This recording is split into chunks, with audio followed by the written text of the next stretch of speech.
Saludos, amigos y amigas de La Respuesta. Estoy feliz porque anuncié en el programa pasado otra vez la relación que he querido imponer entre mis dos apariciones semanales, La Respuesta en televisión y el blog La Pregunta. Encontré durante la semana comentarios muy favorables. A gente le interesó, a mucha gente que me vio, porque ciertamente, tal como yo lo presentía, se quedan cosas en la respuesta que pueden ser recogidas en la pregunta y viceversa. Y eso es muy bueno. Le da mucha consistencia, esa continuidad y esa interrelación entre los dos programas. Y además la situación nacional se presta. Se presta porque los días son muy fluidos y vertiginosos y los sucesos están apareciendo con una frecuencia asombrosa.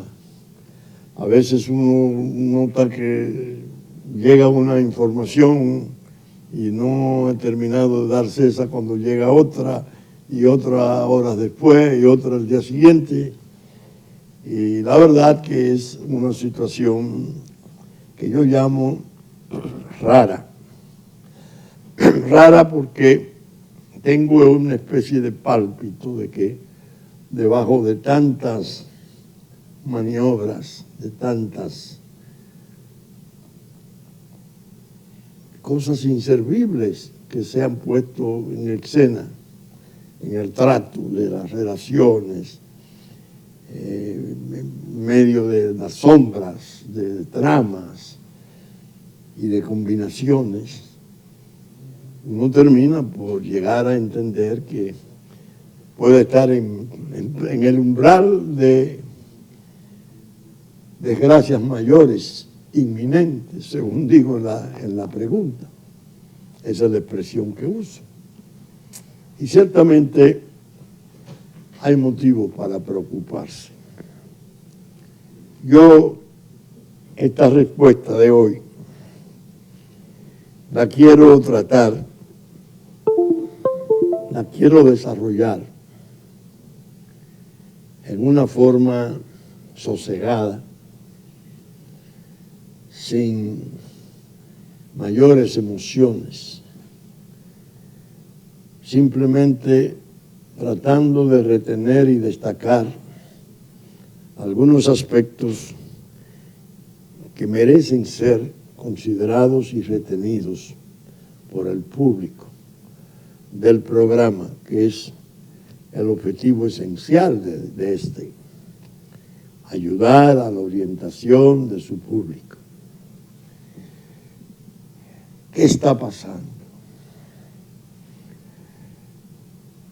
La última experiencia, este programa se graba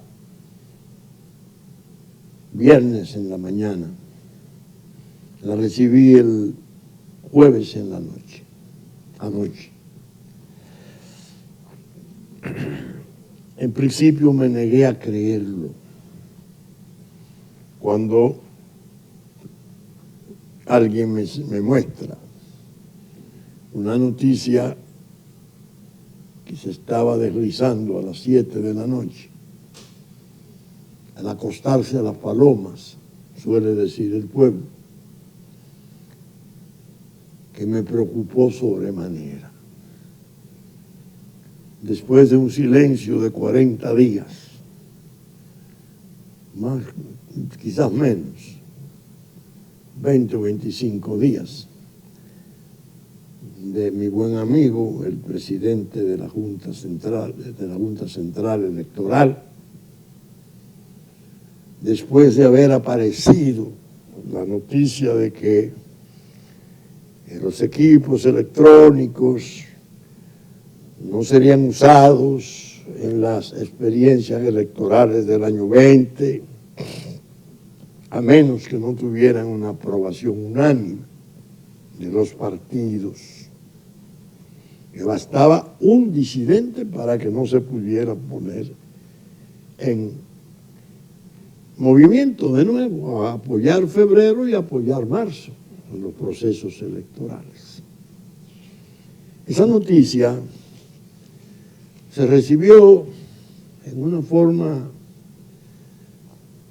extraña. La gente como que no entendía por qué la Junta hacía ese anuncio en labios de su presidente tan fácilmente, porque se entendía que era una forma de reconocer que no era tan confiable, no resultaba tan eficiente el voto electrónico. Me excusan ustedes que es que tengo la gripita esta que anda. Y ocurrió que esa noticia quedó satisfecho en principio, porque se entendía que era una reflexión de la Junta, que la Junta había llegado a la conclusión de que realmente, sobre todo después del informe demoledor de la participación ciudadana, que realmente la confianza pública está crispada y ellos no gozan de la confianza pública. Es decir, se entendió, bueno, en un principio, pero quedaba pendiente siempre la cuestión de la auditoría forense, la que no se hizo en el 19, que desde febrero se había prometido por resolución expresa que se convocaría una licitación internacional para hacer una auditoría previa. No se hizo. Aquella vez se dijo que era costosa y no echaban los recursos. Yo he contado aquí las cosas que yo dije desde la respuesta, presidente de la Junta Central Electoral. ¿Cómo es posible que usted afirme que se va a hacer aunque no tiene los recursos? Cuando lo lógico era decir, bueno, lo mejor sería aplazarla porque el gobierno no me dio los recursos. El gobierno no quiso la auditoría previa. No se hizo. La gente quedó con el último aviso de la unanimidad de la aprobación como requisito indispensable para poderlo rehusar, el voto electrónico. La gente entendió, bueno, ellos pueden que estén remisos a convocar ahora una licitación internacional y que esta venga a dar unos resultados coincidentes con el informe de participación ciudadana, que como dije fue demoledor. Una especie de acta de acusación extensa y muy cuidadosamente redactada, que viniendo de una entidad que tenía 500 observadores en todo el territorio, resulta como informe algo aplastante. Dice, bueno, es que ellos no pueden hacer la auditoría forense sin correr el riesgo de que confirmaran la nulidad del proceso, que fue lo que propuso la participación ciudadana. Pero por lo menos están admitiendo que no se va a usar, a menos que los partidos no lo pidan, cosa que era poco menos que imposible, porque hay recursos incluso de partidos allá contra el voto electrónico. Pues bien, anoche, jueves, se graba viernes esto, la noticia se deslizó como un bajel silencioso, con buen viento. La Junta firma, con una firma de Deloitte, un contrato para hacer una auditoría forense. Dije, yo no lo quería creer. No lo quería creer porque era una manera de, si lo creía cuando me lo dijeron, de alarmarme y decir, pero bueno, esto es una locura. Porque a los partidos no se les avisó nada. A la propia sociedad no se le dijo nada. Todo se ha hecho dentro de un sigilo extrañísimo, sin licitación, declarando una especie de urgencia risible. Pero la firma que lo hace, con un historial delicado. Yo he estado oyendo lo que me están pasando de la hoja de vida de la empresa. Y algo más, me han dicho, no, lo que ocurre es que el dueño de esa empresa, que de esa división dominicana de la Deloitte, que parece que es una firma internacional que tiene franquicia, esta es la rama dominicana, es lo que se entiende. Es un funcionario importante del gobierno, es un asesor del presidente de la República. Entonces, el presidente de la República o uno de sus asesores es el que va a realizar la auditoría forense. Señores, óigame, el pálpito que estoy sintiendo no es inmotivado. Voy a explicar por qué. Ustedes recordarán que aquí en la respuesta, era cosa de 3 semanas, yo sostuve una tesis analizando cómo iban las cosas y las tensiones y los dimes y diretes. Aquel espanto que fue realmente una prueba penosa, con un descrédito generalizado casi unánime, salvo las belloneras y bocinas, a suelo del gobierno, algunos funcionarios, lo trataron ahora incluso de revivir el equipo electrónico. Hablaban, si hemos invertido 20 millones de dólares, ¿cómo vamos a desperdiciar eso sin tomar en cuenta todo lo ocurrido?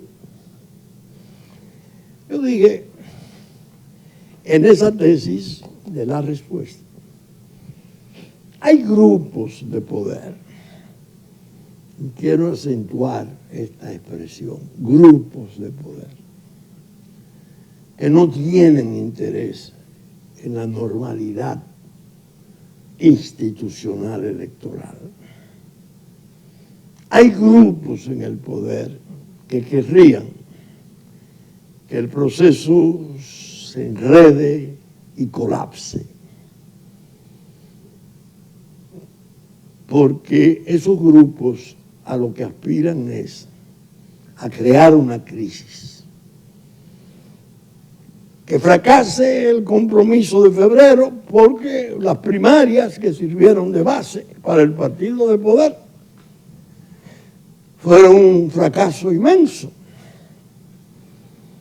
Y dentro de esa crisis surgiría naturalmente la necesidad de modificar la Constitución, porque ella es la que fija febrero y mayo para elecciones separadas, presidencial y congresional para mayo, municipales para febrero. Mudar eso para mayo, que se estuvo intentando a la cosa de mes, un mes y medio, y algunas entidades representativas de una parte del gran capital se quejaron de que eso era muy costoso, hacer 2 elecciones, y que lo mejor era hacer como una especie de unificación de las elecciones en mayo. De eso hace mes y medio. Yo dije en mi tesis, esos grupos quieren un desorden. Quieren un desorden. Porque en el fondo el objetivo no es la candidatura de Gonzalo Castillo, no. En el fondo es abrir la posibilidad de habilitar al presidente de la República. Llegué a usar una fórmula que a mucha gente le era conocida, ¿no? O se muere el rey o habla el caballo. Una antigua anécdota que hay a un individuo que lo iban a sacrificar y le solicitaron que expresara su deseo último para darle un chance de vivir algo más. Y le pusieron como condición, él se comprometió a que pondría a hablar el caballo del rey en un año. Y el rey, bueno, sí está bien, él no va a poder hacerlo en un año. Cuando se le preguntaba al reo de muerte, ¿y por qué te comprometiste a eso? Bueno, porque en un año se muere el rey o habla el caballo. Mayo. Una modificación constitucional a nivel de febrero, marzo.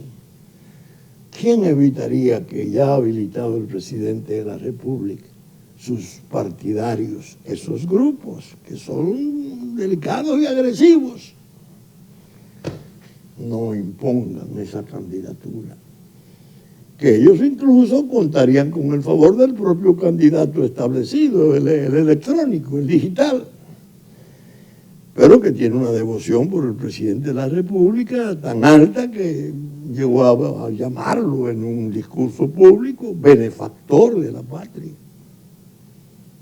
Un benefactor de la patria. Alguien anda buscando motivos para escandalizar, para desordenar, porque es una locura pretender que esa auditoría pactada va a ser aceptada por los partidos políticos. Decirle, mire, se hizo, la Deloitte hizo todo perfecto, eso que dijo participación ciudadana fue una irresponsabilidad, sus observadores apasionados o vendidos, no sé qué, algún tipo de ejemplo, de motivo. Lo cierto es esta auditoría forense que hicimos con una firma que incluso participó en la evaluación de la propuesta financiera de la Catalina asociada a don Andy Daguaje. Imagínense ustedes por dónde va el proceso público electoral nuestro. Ustedes están oyendo. Va a haber una catástrofe, va a haber un desorden,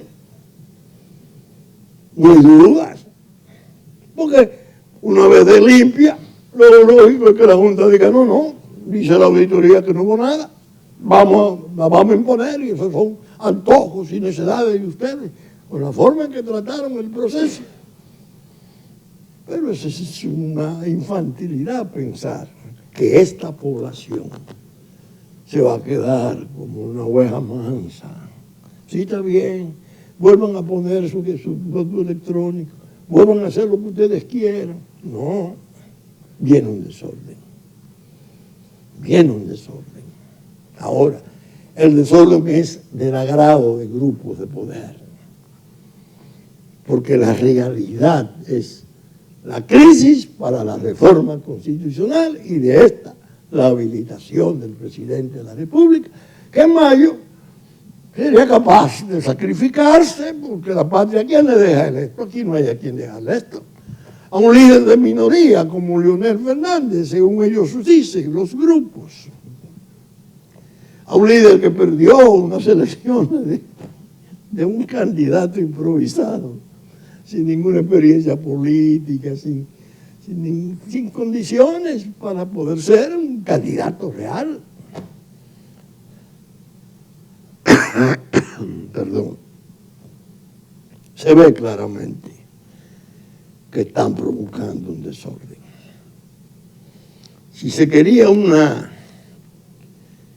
motor de ese desorden, esa auditoría contratada es un motor excelente, porque va a merecer el rechazo rotundo de los partidos políticos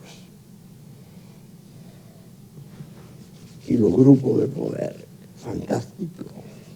La Junta, que desgraciadamente se apasionó en la primera fase, hizo defensa del sistema,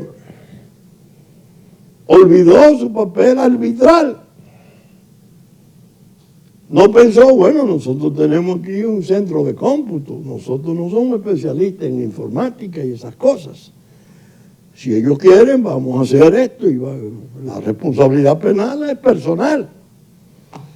Vamos a hacer la auditoría, pero internacional y bien licitada, con observadores y los partidos. Y si salen irregularidades, pues nosotros seríamos los primeros en reconocerlas. No, la Junta se apropió del método, lo hizo propio y lo defendió, bueno, con un fervor increíble, que fue su error. Ahora viene esta fase de sombra, que es todavía más peligrosa que esa que pasara, con los resultados falsificados, fraudulentos que se dieran. Esa es la verdad. Entonces, estamos ya en noviembre.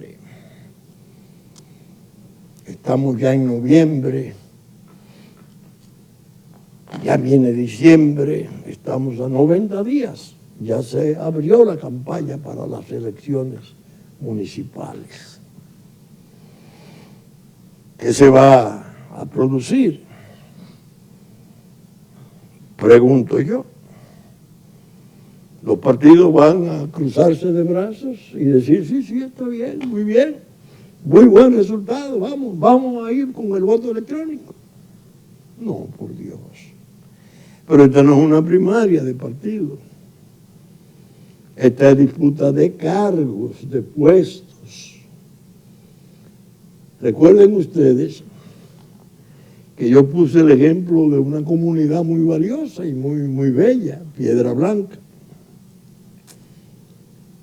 En una de esas fechas de agosto en que tocaba establecer la mesa del ayuntamiento, hubo 4 muertos a tiros, discutiendo la presidencia del ayuntamiento de Piedra Blanca. Eso que viene en febrero, son miles de candidatos, pero hay que pelear sus cargos, sus aspiraciones, sus proyectos, sus esperanzas. Ustedes tienen una idea de qué lío, qué caos es el que se está avivando. Óigame, sobre todo la Junta, que con la pasión que yo llamo en la pregunta de esta semana, una obstinación suicida. Ese fue mi parecer. Incluso a mis amigos de allí les dije, váyanse, no se queden, que viene una catástrofe. No, bueno, de la mejor fe. Yo decía, esa situación se va a retroalimentar y cuando pase al escrutinio de alcaldes, de regidores, puño y tiros,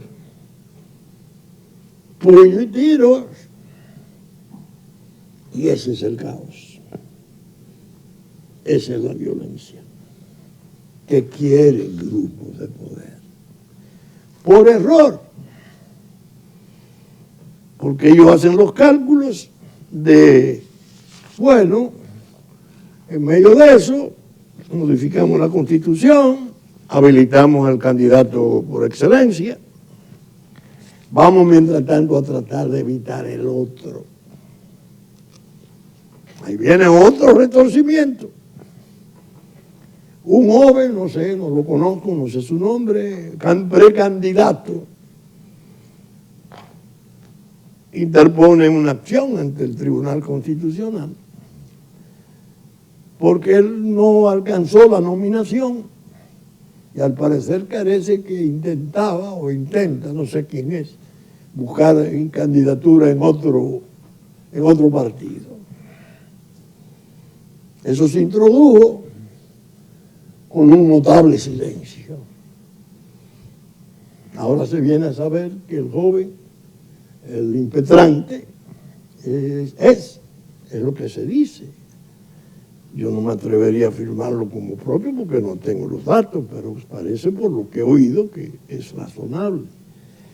Es un funcionario, un empleado del Ministerio de Obras Públicas, precisamente donde el candidato Gonzalo Castillo ha estado 7 años impartiendo órdenes y dirigiendo ese departamento en una forma muy dinámica. Entonces, se produjeron dos situaciones interesantísimas.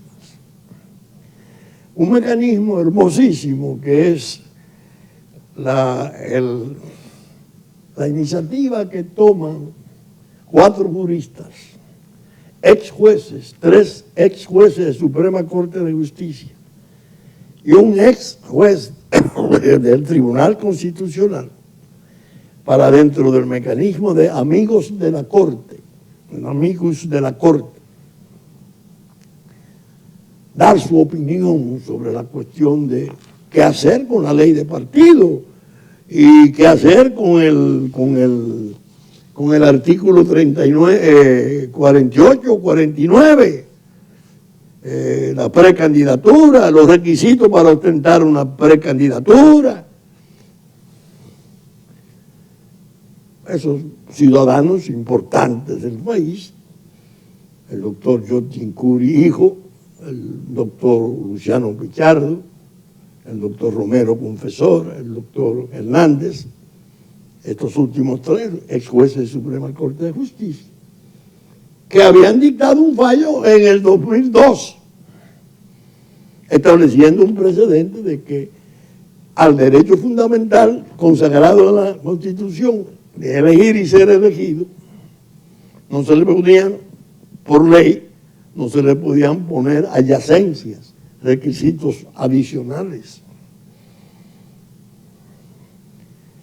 El PLD, lo que queda, residual, llamo yo,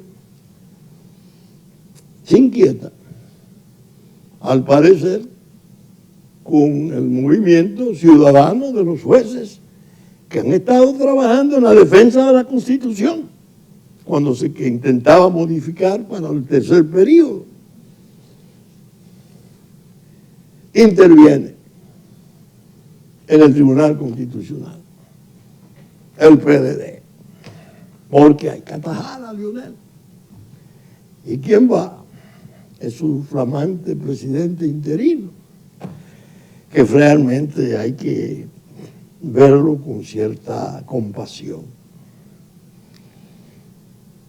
Digo ahora, porque cada día trae una novedad de su pensamiento, que ser presidente de ese partido es para él como ponerse los pantalones, el pantalón y la camisa de Juan Bosch. Dios mío. La camisa, el pantalón y las botas de Juan Bosch. Ah, qué bien. Dice Temístocles Montaz. Dios santo. Pero el país vio cuando a Temístocles Montaz, siendo ministro, lo allanaron en la madrugada, lo firmó la Procuraduría General de la República, cuando quiso hacer una llamada déjeme llamar. Un oficial dice, no, usted no puede llamar. Pues yo soy ministro. No, ¿qué ministro? El mismo que ahora es presidente del partido y va a atajar a Leonel Fernández. Ya había dicho que él no era tan importante como se decía en los gobiernos de Leonel Fernández. 3 periodos. El más poderoso, a mi juicio. Él era una especie de súbdito de Leonel Fernández. Leonel era el emperador. Es lo que se infiere, si él era un súbdito, o el rey o el emperador. Dios santo. Y plantean ante el Tribunal Constitucional el asunto de que sea la alta instancia que en muchos modos ha salvado a la República de cosas muy desagradables y peligrosas. Todo se mete allá. Y ahora está la cuestión de que la Junta, que tendría que decidir a la hora de inscribir esa candidatura, o se arriesga a hacerlo negándola o aprobándola, y que quede eso sujeto a los recursos correspondientes, o sobresee y dice, no, hay una alta corte apoderada de esto, lo que diga el Tribunal Constitucional se nos impondrá a todos los poderes públicos.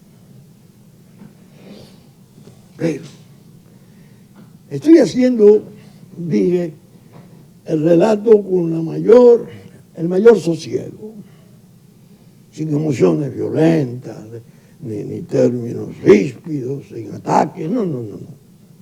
Haciendo una especie de recuento, examinando un balance de cosas que han venido ocurriendo. Naturalmente, con la convicción de que estamos en el umbral posible de desgracias mayores, inminentes. Yo le decía, el artículo, el blog mío del miércoles se titulaba, hago un paréntesis, todo muy deplorable. Traten de leerlo. La pregunta, Marino Vinicio Castillo, en YouTube. Ya lo tenía escrito y tuve que hacerle una postdata. Hablando del desastre nuestro, los problemas de la seguridad pública, el deterioro en la familia rota, la quiebra de la lealtad entre los amigos, bueno, todas las aberraciones que se están presentando como caras del ser nacional que está realmente enfermándose. La postdata la tuve que hacer después de escrito. Y digo esto, postdata, la voy a leer. Según parece, la dinámica de los sucesos es tal que cuando las cosas se han escrito sobrevienen motivaciones desconcertantes que hacen obligatorio las postdata. Si se quiere tener una muestra profunda, medular y sencilla de cómo se trabajó para destruir la unidad que yo reclamaba, ya lo decía en el escrito, bastaría solo contrastar estas dos situaciones que se dieran hace apenas unas horas. El presidente de la República recibiendo, ¿me puede el maestro ayudar? Un abrazo.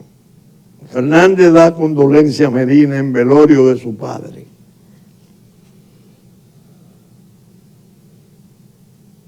Un episodio que sorprendió a muchos.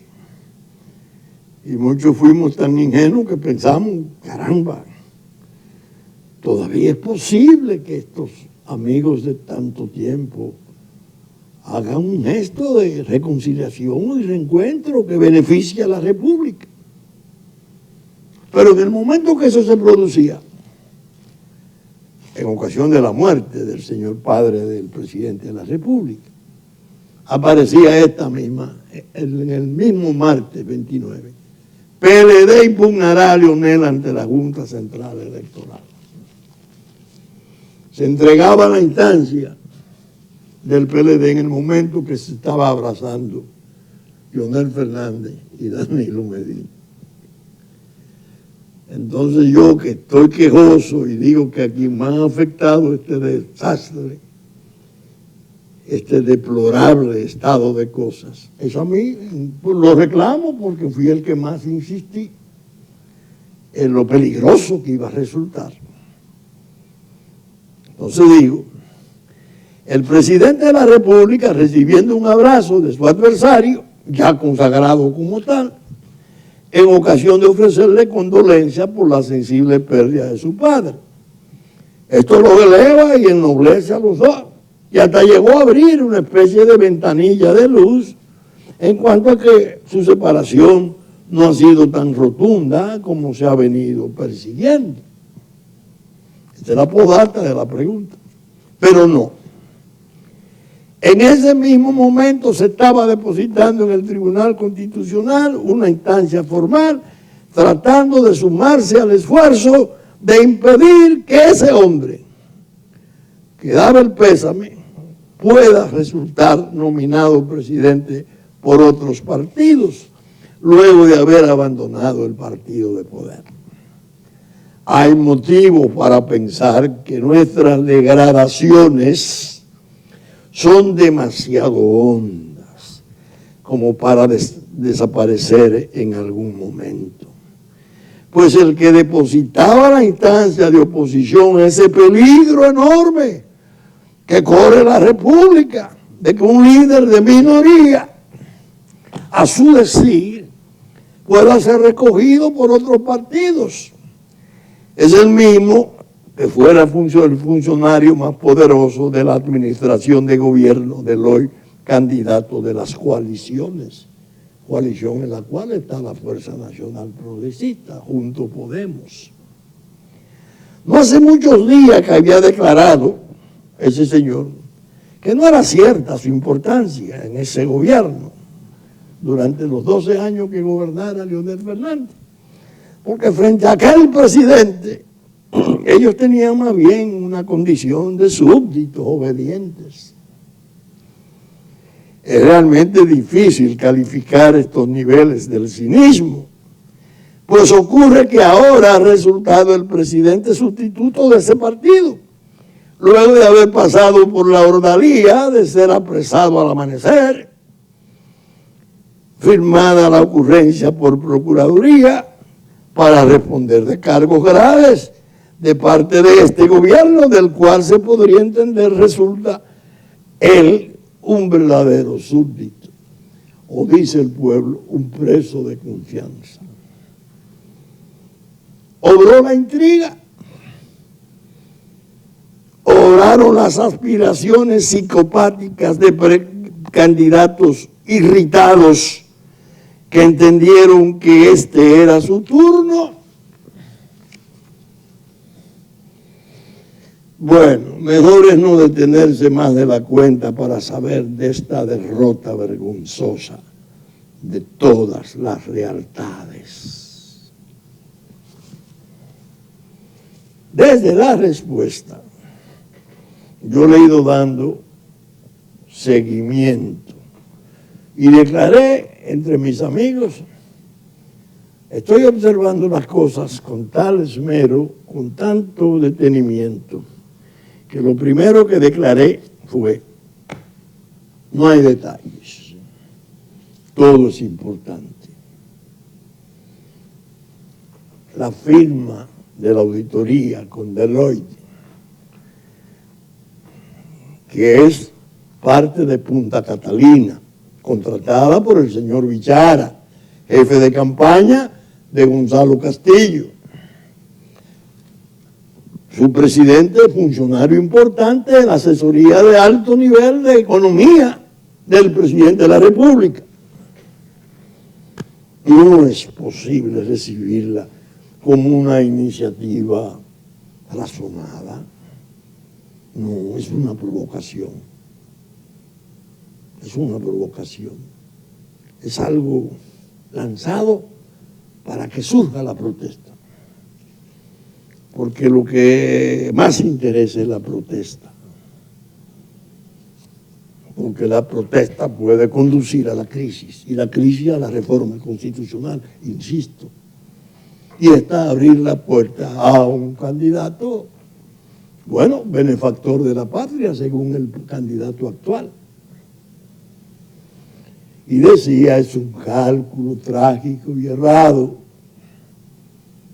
En política, cuando se hacen cálculos de esas magnitudes, se pierde de vista que los hechos y las circunstancias, los sucesos, en horas, se van de control. Y nadie está en condiciones de predecir los desenlaces. Y ahí es que surgen las grandes desgracias de los pueblos. Estamos. De manera que quería en esta primera parte del programa hacer esa revisión de esas circunstancias y en la parte final del programa hacer una revelación de algo que está ocurriendo y que he visto que ha habido gente en la prensa especialmente, desgraciadamente, que por desgracia está muy disminuida. Las redes se han encargado de irla derrotando.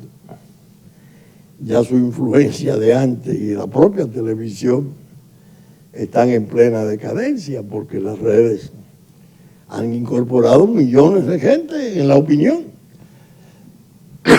En la opinión, escúcheme, inmediata. La Fuerza Nacional Progresista, la que enronqueció su presidente demandando la unidad, no se separen, adviertan, el país necesita de la unidad dialéctica de ustedes pueden organizar los periodos, normalicen esa relación, defiéndanla. Bueno, ese partido es parte de esa coalición que la ha estado armando desde el principio un hijo del doctor José Francisco Peña Gómez, José Fran, gran amigo nuestro, muy amigo de mis hijos, muy amigo mío. Un verdadero orfebre en la preparación de coaliciones y de acuerdos y de alianzas. Increíble. Está el partido quisqueyano, demócrata, cristiano, Elías, hijo del general Wessing, con una representación congresional y una votación persistente de niveles bien altos. Está el PUM, hay dos, el Partido de los Trabajadores en el origen, que ahora la Fuerza del Pueblo, con el proceso que se está haciendo, de cambio de nombre y esas cosas, figura en la coalición.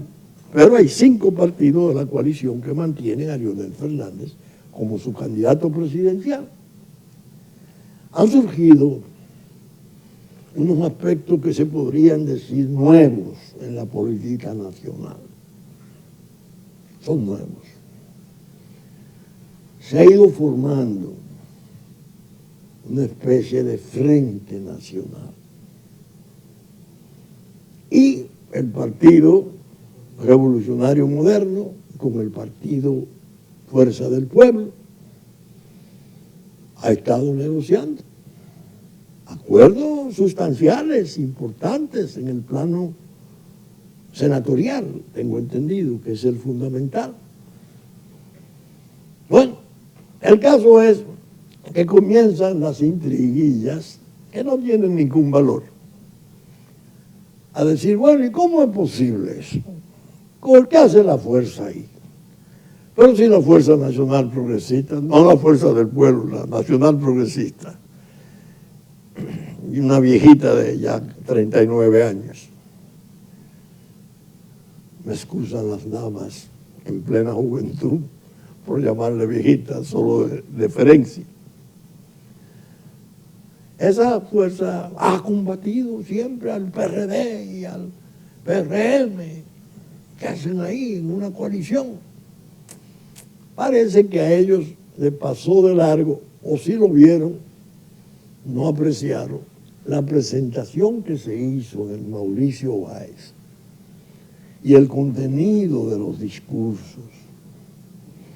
Cómo interpretamos José Fran, Elías y yo ese encuentro con Leonel Fernández y esa confluencia para postularlo, reputándolo como un esfuerzo muy importante de reconciliación verdadera.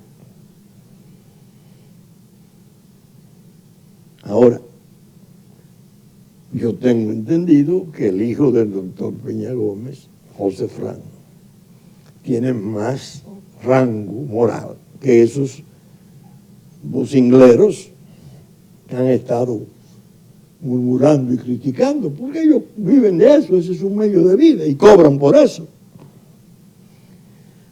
Pero me decía un amigo, no doctor, pero usted se quede en el Mauricio Báez. ¿Y por qué usted no se va al Acuerdo de Santiago?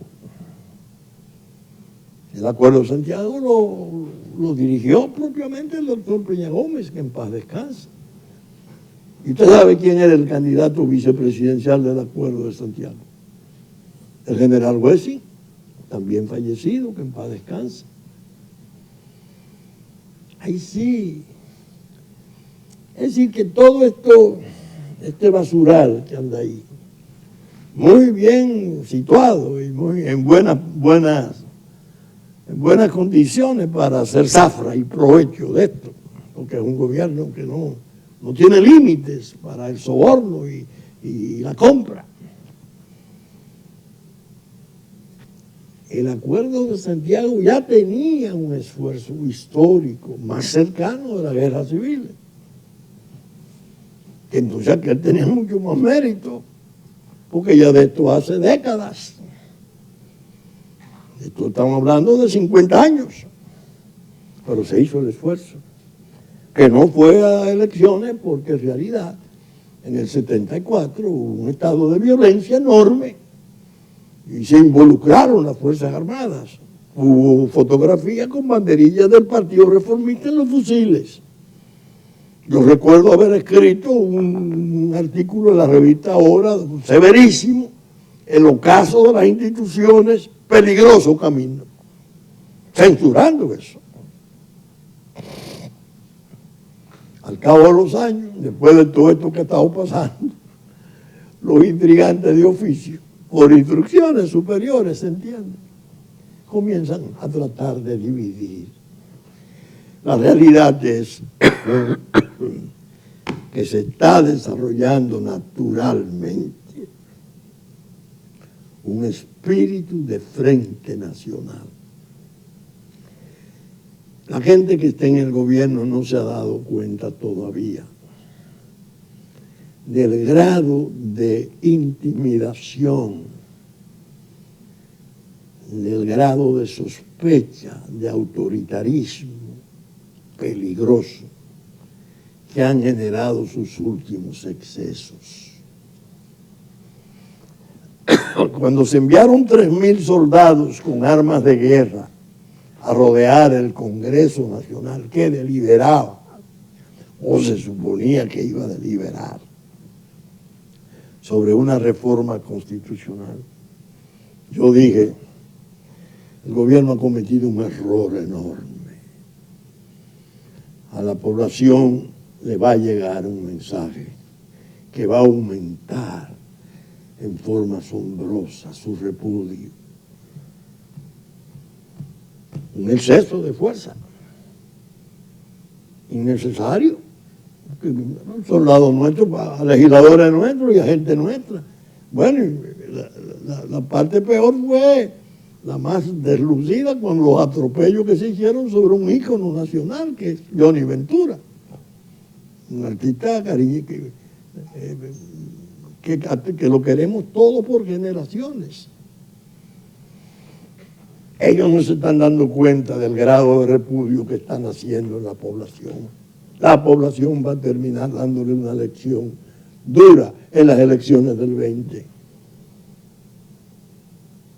Leonel Fernández advirtió el problema, asumió la defensa de la Constitución, forma el partido, va a esto, pero lo intentan atajar. Imagínense ustedes, cosa que yo creo poco menos que imposible, porque el Tribunal Constitucional no va a abandonar el prestigio alcanzado ya de ser un verdadero garante de la Constitución dominicana. Lo ha sabido probar. Imagínense ustedes que se dijera, no puede ser. ¿Cómo? No, porque dice uno de los abogados juristas que Leonel Fernández fue candidato a ser candidato. No precandidato, que es la categoría descrita en los artículos 48 y siguientes de la ley de partido. Precandidato. Ellos no lo dejaron ser y están ahora cosechando el miedo, el pavor que le da que ese que ellos reputaron como un líder de minoría sea un verdadero ídolo popular.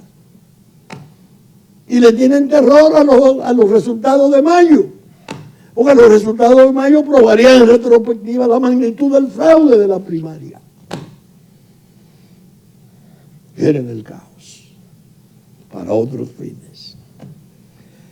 En definitiva, vamos a guardar que los hechos sigan deslizándose, no perder la paciencia, mantener la serenidad y sobre todo el apego al respeto de las instituciones nacionales.